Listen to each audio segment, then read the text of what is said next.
একটা ছোট্ট গ্রাম রামপুর, আর সেই গ্রামের হাটে ছিল এক চালাক ব্যবসায়ী রমেশ। সে এমন বুদ্ধি করে মানুষকে ঠকাতো, তাতে কেউ সহজে বুঝতেই পারতো না, আর সবাই ভাবতো সে খুব সৎ। কিন্তু আসলে চালাকি কি চিরদিন চলে? চলুন দেখা যাক তার শেষ পরিণতি কি হয়। এই যে আসুন আসুন, টাটকা টাটকা আম, মিষ্টি আম নিয়ে যান। 1 কেজি মাত্র 80 টাকা। রমেশ দাদা, এত দাম কেন?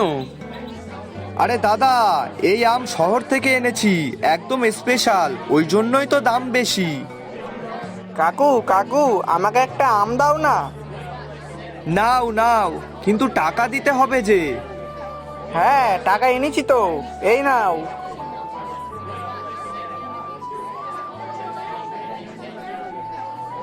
কি দাদা, নেবেন নাকি আম? একটু কম হবে না? কম নয়, কিন্তু একটা অফার আছে। অফার? কিসের অফার? কিসের অফার রমেশ? ওই তো 2 কেজি আম নিলে 1 কেজি ফ্রি। কি সত্যি? হ্যাঁ, তা আমি মিথ্যে বলতে যাব কেন? বাহ, এ তো তাহলে দারুণ অফার। হ্যাঁ, তাই তো দেখছি। আচ্ছা, আমাকে তাহলে 2 কেজি আম দাও। হ্যাঁ হ্যাঁ, আমিও তাহলে ওর সাথে 1 কেজি ফিরি ফিরি পেয়ে যাব। আচ্ছা বেশ, হা হা হা, যা ভেবেছিলাম সেটাই হচ্ছে। নাও নাও, ফ্রিতে খারাপ আম আরো নাও।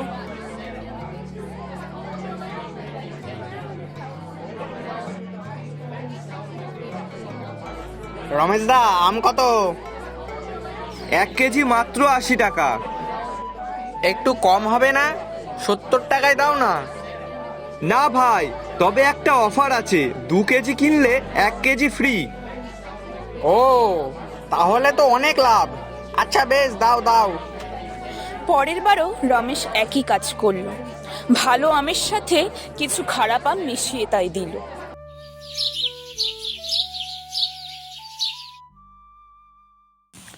হ্যাঁ গো, আজ যে দেখছি পুরো ফাঁকা ঝুড়ি।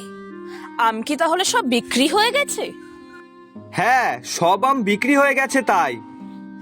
কিন্তু এত আম তুমি বিক্রি করলেই বা কি করে? ওই তো, বুদ্ধি করে সব আম বিক্রি করে এসেছি গিন্নি। বুদ্ধি করে? তা কি এমন বুদ্ধি করলে যে সব আম একেবারে বিক্রি হয়ে গেল? ওই তো, সবাইকে অফার দিলাম, বললাম 2 কিলো আম নিলে 1 কিলো ফ্রি, আর সেই শুনে সবাই আম নিতে ছুটে আসলো। ও আচ্ছা, বুঝলাম এবার। হ্যাঁ, কিন্তু ওর মধ্যে যে কিছু পচা আমও ছিল, সেগুলো কি করলে? ওই তো, ওগুলো ওর সঙ্গে বিক্রি করে দিয়েছি। সে কি, তা লোকজন কেউ কিছু বলেনি? আরে বাবা, বুঝতে পারলে তো, ভালো আমের সঙ্গে খারাপ আম মিশিয়ে দিয়েছি, কেউ বুঝতেই পারবে না। কিন্তু তুমি এইভাবে লোক ঠকাচ্ছই বা কেন? আরে এটা ব্যবসা, একটু চালাকি না করলে লাভ হবে কিভাবে? কিন্তু ভুল পথে টাকা এলে সেটা যে বেশি দিন টেকে না। ধুর, তুমি কিছু বোঝোই না, ওসব তুমি ছাড়ো তো। এই দেখো আমি কত টাকা রোজগার করেছি।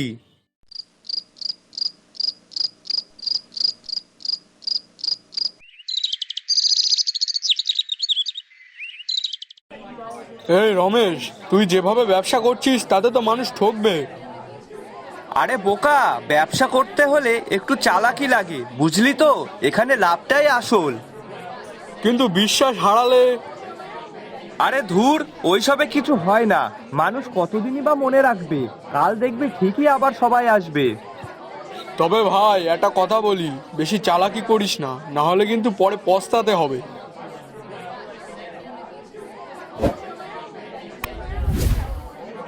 রমেশ দা, কালকের আমগুলো না তেমন একটা ভালো ছিল না। আরে আজকেরটা নাও, আজ স্পেশাল আছে। সত্যি তো? হ্যাঁ গো হ্যাঁ, বিশ্বাস যদি না হয় তাহলে এই নাও, একটা আম হাতে ধরেই দেখো না। এই বলে রমেশ একটা ভালো আম গোপালের হাতে ধরিয়ে দিল, আর সেটা নিয়ে গোপাল বুঝতে পারলো আজকের আমগুলো ভালো। কিন্তু রমেশ যে চালাকি করে তাকে একটা ভালো আম দিয়েছিল যাচাই করার জন্য, সেটা গোপাল বুঝতেই পারল না। না, আজ তো মনে হচ্ছে আমগুলো বেশ ভালোই আছে, গন্ধটাও ভালোই বেরোচ্ছে। তা কি 2 কিলো দেবো নাকি 4 কিলো? না না, 2 কিলোই দাও।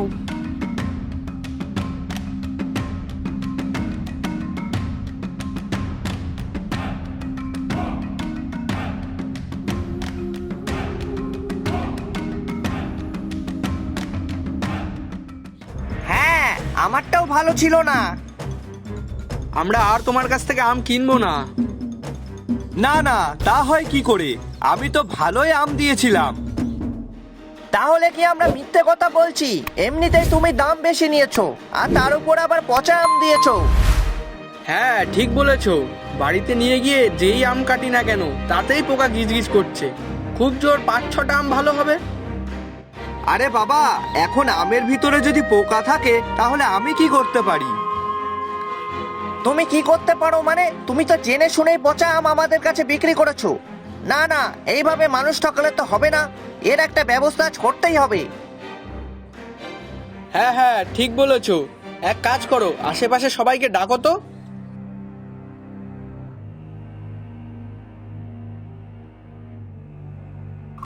ছি রমেশ দা, তুমি এইভাবে মানুষ ঠকিয়ে নিজের ব্যবসা চালাচ্ছ?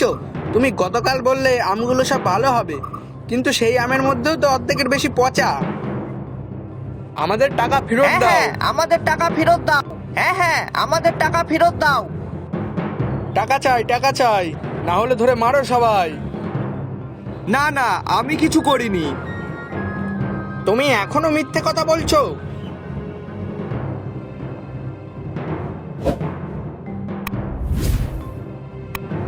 আসুন মোড়ল মশাই, আসুন, আমি আপনাকে আসতে বলেছিলাম। কিরে রমেশ, সবাই বলছে তুই নাকি খারাপ জিনিস দিচ্ছিস। না মানে বাবু, আমি কোনো খারাপ জিনিস দিতে যাব কেন? আপনিই বলুন, আমার তাতে কি লাভ? তাহলে কি আমরা সবাই মিথ্যে কথা বলছি?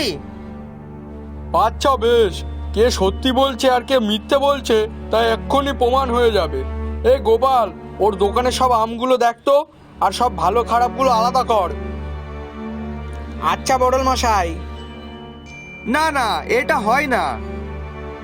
কেন হয় না? তাহলে নিশ্চয়ই ওরা ঠিকই বলেছে। না মানে, মানে টানে কোনো কিছু না। গোপাল, তোকে আমি কি বললাম?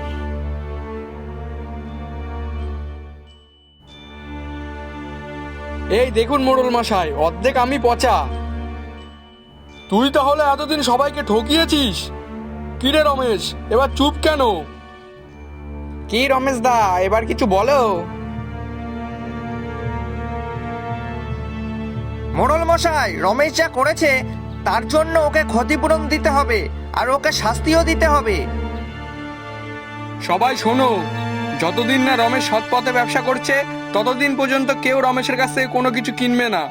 আর রমেশ, এতদিন লোক ঠকিয়ে যে টাকা ইনকাম করেছিস তা তাদের ফেরত দিয়ে দিবি, আর এটাই হবে তোর শাস্তি। না মোড়ল মশাই, এত বড় শাস্তি দেবেন না আমাকে, আমার বড় ভুল হয়ে গেছে। তুই যে ভুল করেছিস তাতে তোর সাথে ওটাই হবে। আর হ্যাঁ, আমার এটা শেষ কথা। ঠিক বলেছেন মোড়ল মশাই। আমি সব হারিয়ে ফেললাম রে। বলছিলাম রমেশ, চালাকি করে লাভ হয় কিন্তু সেটা টেকে না। হ্যাঁ বন্ধু, আমি ভুল বুঝতে পেরেছি। দেখ, যাহার তো হয়েই গেছে, পারলে এবার সৎ পথে ব্যবসাটা কর।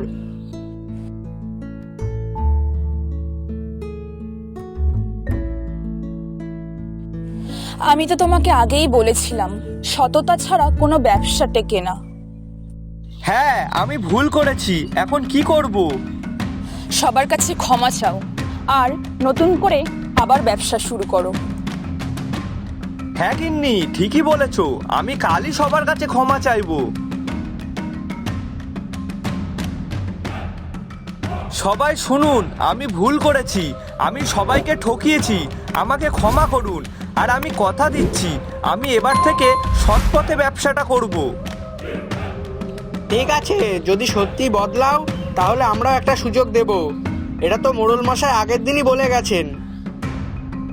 এই যে আজ থেকে শুধু ভালো জিনিস বিক্রি করব, কম দামে সঠিক জিনিস। আবার ঠকাবে না তো? না ভাই, এবার সত্যি বলছি, আমি একবার তোমাদের বিশ্বাস হারিয়েছি, তার জন্য আজকে তোমাদের বিশ্বাস ফিরে পাওয়ার জন্য আমি নিজেই ফ্রিতে তোমাদের আম খাওয়াবো। হ্যাঁ, এবার তো সত্যিই ভালো। বাহ, আমটা বেশ মিষ্টি খেতে তো। রমেশ, এইভাবে এবার সৎ পথে ব্যবসাটা করে যা, দেখবি ভালো হবে। চালাকি করে কিছুদিন লাভ করা যায়, কিন্তু শেষ পর্যন্ত তা সত্যের কাছে হার মানতেই হয়। আমাদের চ্যানেলের গল্পগুলো যদি আপনাদের ভালো লাগে তাহলে অবশ্যই লাইক, শেয়ার আর কমেন্ট করতে ভুলবেন না কিন্তু। আর যারা এখনো পর্যন্ত আমাদের চ্যানেলটা সাবস্ক্রাইব করেননি তারা অবশ্যই সাবস্ক্রাইব করে দেবেন। ধন্যবাদ।